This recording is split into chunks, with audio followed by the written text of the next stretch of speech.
नमस्कार मंडळी, झी मराठी वाहिनीवरील अलीकडेच सुरू झालेली नवी कोरी मालिका म्हणजे लक्ष्मी निवास ही मालिका अल्पावधीतच लोकप्रिय झाली आहे. मालिकेतील हर्षदा खानविलकर आणि तुषार दळवी यांचे पात्र प्रेक्षकांना विशेष आवडले. तसेच अक्षया देवधर यांनी भावना हे पात्र साकारले आहे. ते पात्र देखील प्रेक्षकांना प्रचंड आवडले. विशेष करून भावना आणि सिद्धूची जोडी प्रेक्षकांना खूपच आवडत आहे.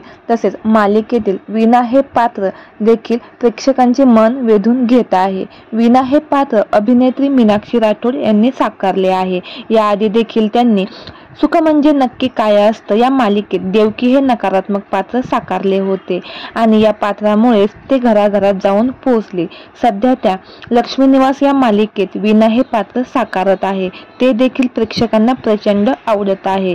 मालिका एवढी प्रसिद्धीच्या उंच शिखरावर असतानाच मीनाक्षीवर भला मोठा दुःखाचा डोंगर कोसळला आहे. तर काय आहे संपूर्ण माहिती जाणून घेऊ.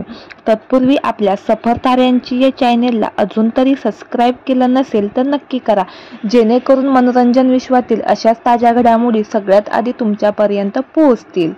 अभिनेत्री मीनाक्षी राठोड यांच्या वडिलांचं दुःखद निधन झालं आहे. वयाच्या 70व्या वर्षी त्यांनी अखेरचा श्वास घेतला आहे. त्यामुळे मीनाक्षी राठोड खूपच खचल्या आहेत.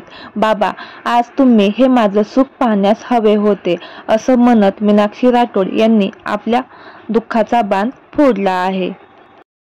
तर मंडळी, अभिनेत्री मीनाक्षी राठोड यांच्या वडिलास भावपूर्ण श्रद्धांजली.